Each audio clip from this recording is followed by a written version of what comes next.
માટે જ પ્રયુક્ત થયું છે. સહયજ્ઞ પ્રજા સૃષ્ટવા પુરોવાચ પ્રજાપતિ. સહયજ્ઞ પ્રજા સૃષ્ટવા એટલે યજ્ઞ સહિત પ્રજાનું સર્જન કર્યું. બ્રહ્માજીએ તો ઝાડવા પાડવા પશુ પક્ષી બધાનું સર્જન કર્યું છે. સહયજ્ઞ કીધું એટલે એને હોતે યજ્ઞ કરવાનો, એને તો યજ્ઞ કરે જ છે. સહયજ્ઞ પ્રજા સૃષ્ટવા એટલે યજ્ઞોએ સહિત મનુષ્યોની સૃષ્ટિ કરી. પ્રજા એટલે ખાલી મનુષ્ય છે. પશુ પક્ષી ઝાડ પાડ એ બધાય બ્રહ્માની પ્રજા જ કહેવાય. કશ્યપ ઋષિના બધા વંશજો છે આ બધા પશુ પક્ષી હોતી.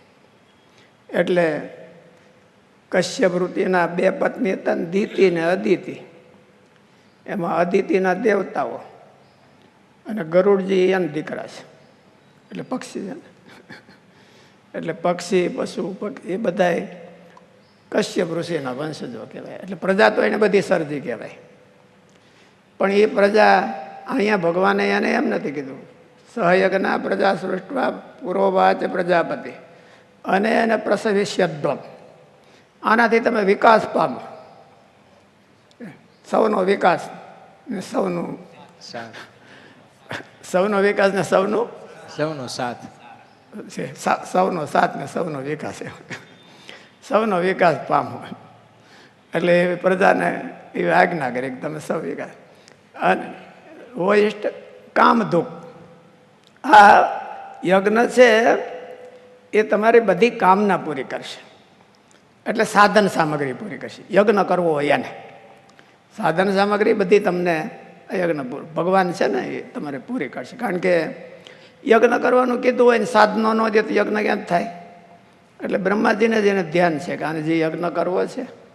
એટલે અને યજ્ઞ કરવામાં કાંઈ સાધન જોતું નથી. વિના સાધને યજ્ઞ થાય એવા ગીતામાં યજ્ઞો કીધા. પોતાનું કર્તવ્ય પાલન કરવામાં કાંઈ સાધન ન જોઈએ. બીજાને ઢીક મારીને ખાઈ લેવામાં જોઈએ. હરકા શિંગડા તો મજબૂત જોઈએ. એટલે યજ્ઞ સમર્પણને કહેવામાં આવે છે.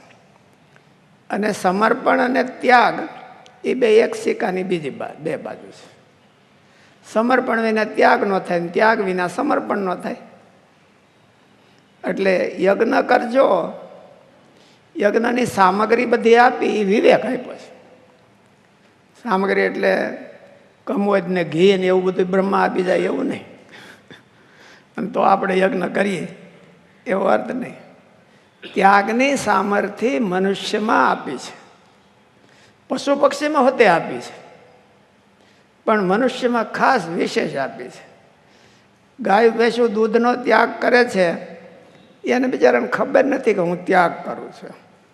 માણસ કરે તો એને ખબર પડે કે હું ત્યાગ કરું છું. અને ત્યાગ અથવા સમર્પણ બે એક સિક્કાની બે બાજુ કહેવાય. જેને સમર્પણ કરવું હોય એને ક્યાંક ત્યાગની ભાવના રાખવાની, અને જેને ત્યાગ કરવો હોય એને ક્યાંક સમર્પણની ભાવના રાખવાની. અને મહારાજે ત્રીજો રસ્તો કર્યો.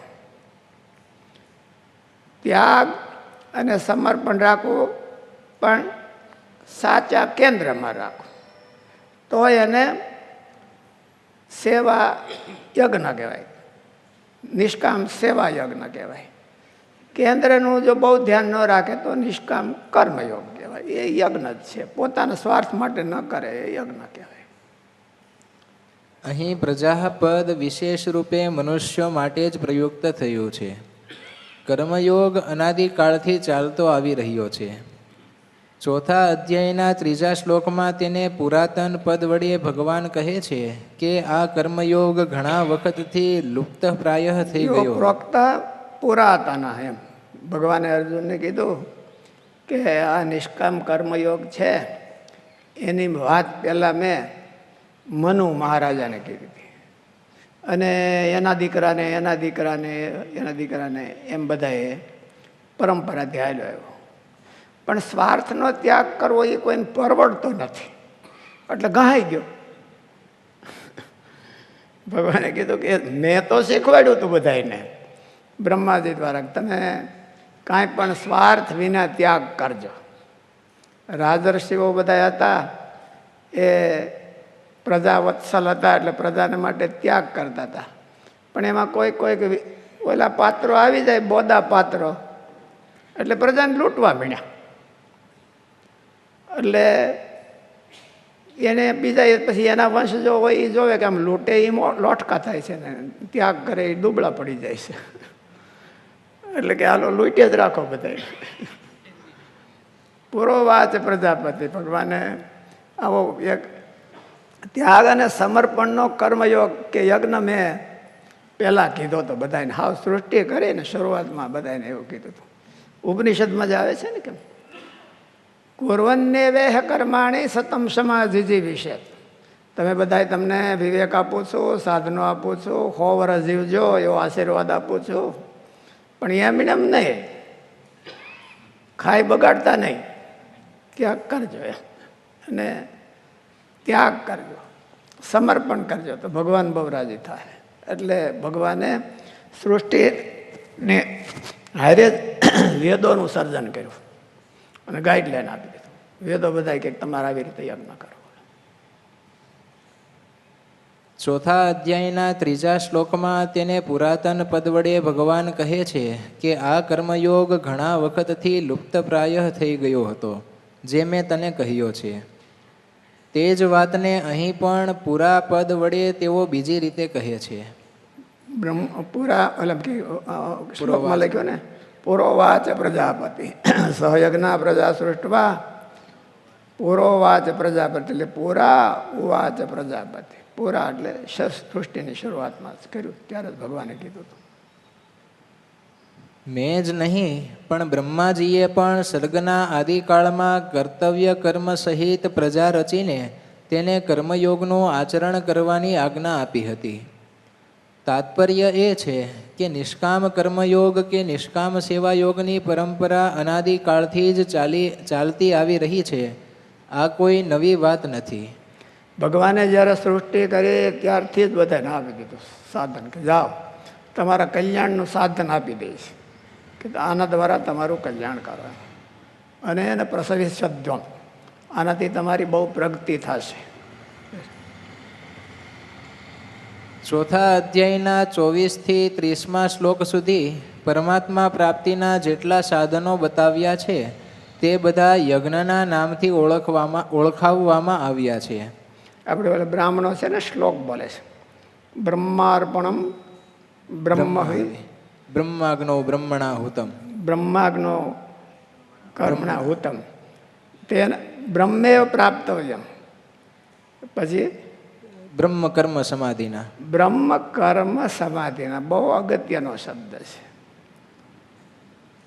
યોગની સમાધિ હોય, ધ્યાનની સમાધિ હોય, એમાં કર્મની સમાધિ, બ્રહ્મ કર્મ સમાધિના કર્મની સમાધિ હોય છે. મહારાજે સમાધિનો અર્થ એવો છે ભગવાનમાં જોડાવું. મહારાજે આનંદ સ્વામીને પૂછ્યું કે અમે કાંઈ આજ્ઞા કરી તમે કેમ કરો? તો આનંદ સ્વામી કે તમે કયો એમ કરું. મુક્તાનંદ સ્વામીને પૂછ્યું કે અમે કાંઈ આજ્ઞા કરી તમે કેમ કરો? કે મહારાજ એક વેદ બારી વૃત્તિ કાઢું ત્યારે તમે કીધું હોય એ આજ્ઞા કરો એ કર્મ થાય. કર્મ પૂરું થઈ જાય એટલે એક હાથ વૃત્તિ પાછી વાળું ત્યારે મને શાંતિ થાય. મહારાજે કૃપાનંદ સ્વામીને પૂછ્યું, કૃપાનંદ સ્વામી ને સ્વરૂપાનંદ સ્વામીને પૂછ્યું કે તમે કેમ કરો? મહારાજ તમે આજ્ઞા કરો એટલે મને તો તમારી મૂર્તિ જ દેખાય છે. મને તો તમારી મૂર્તિ જ દેખાય, મને તો કર્મ દેખાતું જ નથી. કે બીજા બધાએ કીધું મહારાજ કઈ મૂર્તિ જ દેખાય એવું કેમ કરે? કે મહારાજ કે એમને પૂછો ને. કે ભાઈ મહારાજ કહે કે આ બધા તો ખોટું માને છે કે મૂર્તિ દેખાય એવું તો બને નહીં. એટલે કે મહારાજ કે આમ નિશાન લે અને લીંબુમાં આગળ તીર નાખ્યું હોય તો લીંબુ જ દેખાય, તીર દેખાય નહીં. કે એમ તમે આજ્ઞા કરો એટલે મને તો એવું જ દેખાય છે. અને પણ એ અનુભવી હોય એટલે એને એવું દેખાય. મહારાજ વખતે કચ્છમાંથી માનકુવામાંથી એક હરજીભાઈ ને એક ઉકાભાઈ અને એના બેન એ ત્રણેય મહારાજમાં ગઢડા આવ્યા. પોતાની સંપત્તિ એવું બધું લઈ અને આવ્યા મહારાજ. મહારાજને કે મહારાજ અમારે સાધુ થવું છે અને આ મારા બેન છે એ મોટી બાનીને એની સેવા કરશે અને અમે પૈસા દે. મહારાજ કે તમારે સાધુ થવું છે કે અમે કહીએ એમ કર્યું છે. મહારાજ તમે જેમ કહો એમ રાજી થાવ એમ કરવું છે. મારે કે તમારે સિદ્ધ થવું હોય તો બીજા કોઈક સ્વામીનું નામ દીધું કે આ સ્વામી પાસે જાઓ બેહો, અને સાધક થવું હોય તો અમે કહીએ એમ કરો. એટલે કે મહારાજ તમે કહો એમ અમારે કરવું છે, અમારે તમને રાજી કરવા છે, અમારે સિદ્ધ થવું એવું કંઈ નથી. મહારાજ કહેતો દાદા ખાતરનું હાથી આંખ. ભલે મહારાજ ખેડૂતના દીકરા તો હતા જ. સવારે દાદા ખાતરને કીધું કે આને બેને બતાવી દો વાડી. વાડી બતાવી દીધી, લક્ષ્મી વાડી. મહારાજ તેથી વહેલા પૂજા કરી અને પરવાર્યા, માણકી ઘોડી લઈ અને ઓલા બે વાડીએ છે તેમ તૈયાર થઈ ગયા છે. એટલે મહારાજ એને બધું બતાવવા ગયા. મહારાજ કે જો આ હાથી, આ બળદ અને આ મણો હાથી હાંકવા, હળ મણો હાંકવા. એટલે હળ હાંકવા માંડ્યા. ઓલા હળ હાથમાં લીધું, બળદને આમ વાગ્યા, ખેડૂત દીકરા હતા એટલે આમ હળ આમ ચાહ કરે ને આ સીધો તેજનો શેવડો દેખાય. તેજનો શેવડો દેખાય ને સામે મહારાજ ઊભા હોય દેખાય, મહારાજની મૂર્તિ દેખાય. ત્યાંથી આમ વળે તો આની કોઈ, આમથી વળે તો આની કોઈ. મહારાજ કે સિદ્ધ થઈ ગયા? હા કે મહારાજ સિદ્ધ થઈ ગયા. કર્મ બ્રહ્મ સમાધિના જો પ્રોપર રીતે કરવામાં આવે અને અંતરના ઈરાદાથી કરવામાં આવે તો એ કર્મ એને ભગવાનમાં જોડે, એ સમાધિ. આગળ આવી ગયો ને કર્મ યોગ. કર્મ પ્રોપર થાય એટલે કર્મનું ફળ બીજાને મળે અને યોગનું ફળ પોતાને મળે.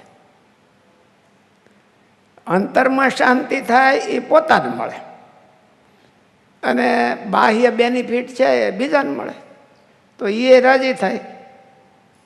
એટલે કર્મ બ્રહ્મ સમાધિના બ્રહ્માર્પણમ બ્રહ્મ હવે બ્રહ્મ કર્મ બ્રહ્માગ્નૌ બ્રહ્મણાહુતમ બ્રહ્મણી બ્રહ્માગ્નૌ બ્રહ્મણાહુતમ બ્રહ્માગ્નો કર્મણા હુતમ.